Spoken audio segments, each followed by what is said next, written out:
Good morning students. आज हम lesson 4 दीवानों की हस्ती जो कि भगवती चरण वर्मा द्वारा रचित है इसके बारे में पढ़ेंगे। दीवानों यानी कि अपनी मस्ती में रहने वाले लोग, और हस्ती यानी अस्तित्व, यानी जो लोग अपनी मस्ती में रहते हैं उनका क्या अस्तित्व होता है। तो देखिए, इस कविता में कवि ने अपने प्रेम भरे हृदय को दर्शाया है, क्योंकि कवि का स्वभाव बहुत ही प्रेमपूर्ण है। वह सभी संसार के व्यक्तियों से क्या करता है, प्रेम करता है और खुशियां बांटता है। यही सब इस कविता में बताया गया है। कविता में कवि सीख दे रहा है कि हमें सबके साथ प्रेमपूर्ण व्यवहार करना चाहिए। हम दीवानों की क्या हस्ती है, आज यहाँ कल वहाँ चले, मस्ती का आलम साथ चला, हम धूल उड़ाते जहाँ चले। दीवानों यानी मस्ती में रहने वाले लोग, हस्ती यानी कि अस्तित्व, मस्ती यानी कि मौज, आलम यानी कि दुनिया।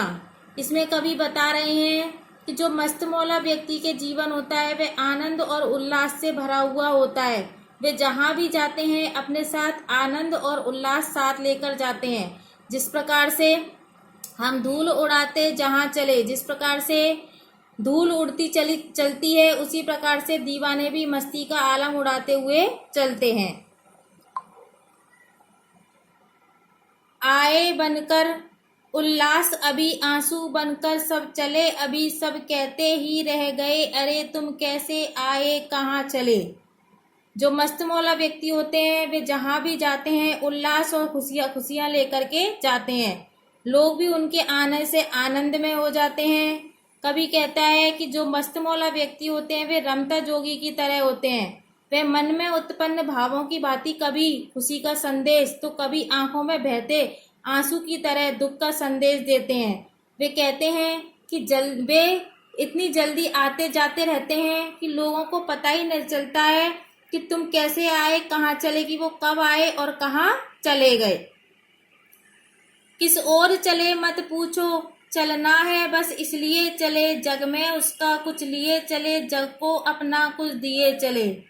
कवि कहता है कि संसार जब कवि से यह जानना चाहता है कि अब वो किस ओर जा रहे हैं, किस ओर चले यानी कि अब वो किस ओर जा रहे हैं, तो वो कहते हैं कि ये मेरे से मत पूछो कि मैं कहाँ जा रहा हूँ। क्यों? क्योंकि मेरी कोई निश्चित मंजिल नहीं है।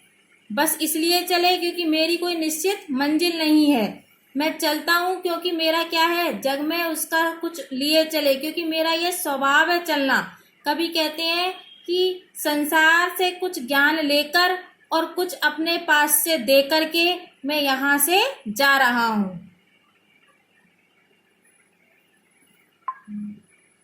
दो बात कही दो बात सुनी, कुछ हंसे और कुछ रोए, छककर सुख दुख के घूंटों को हम एक भाव से पिए चले। कवि का स्वभाव चलने का है, परंतु जहाँ रुकते हैं वहाँ लोगों से प्रेम भरी बातें करते हैं तथा उनकी बातें भी क्या करते हैं, सुनते हैं। उनसे अपना तथा उनका दुख सुख बांटते हैं तथा दुख सुख रूपी अमृत का घूंट पी करके छककर दुख सुख के घूंटों को यानी कि दुख सुख रूपी अमृत का घूंट पी करके वे फिर से नए सफर पर चल देते हैं। हम एक भाव से पिए चले और फिर से वे एक नए भाव से चल पड़ते हैं।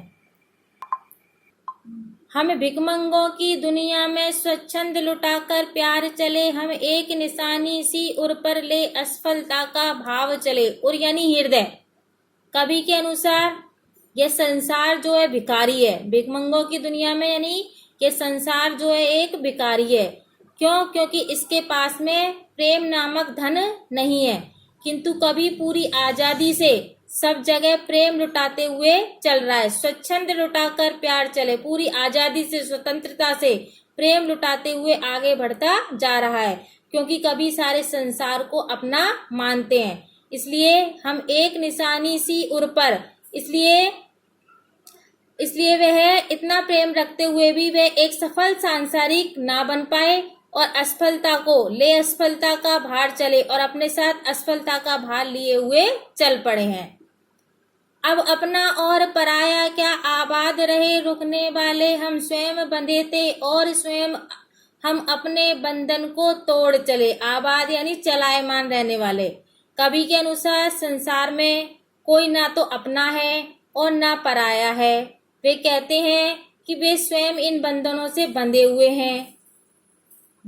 हैं और स्वयं इन बंधनों को तोड़कर आगे चलते जा रहे हैं तथा इससे वे प्रसन्न हैं और सदा चलते रहना चाहते हैं। समझ में आ गई बेटा आपके? अब ये कविता आपकी यहाँ खत्म होती है।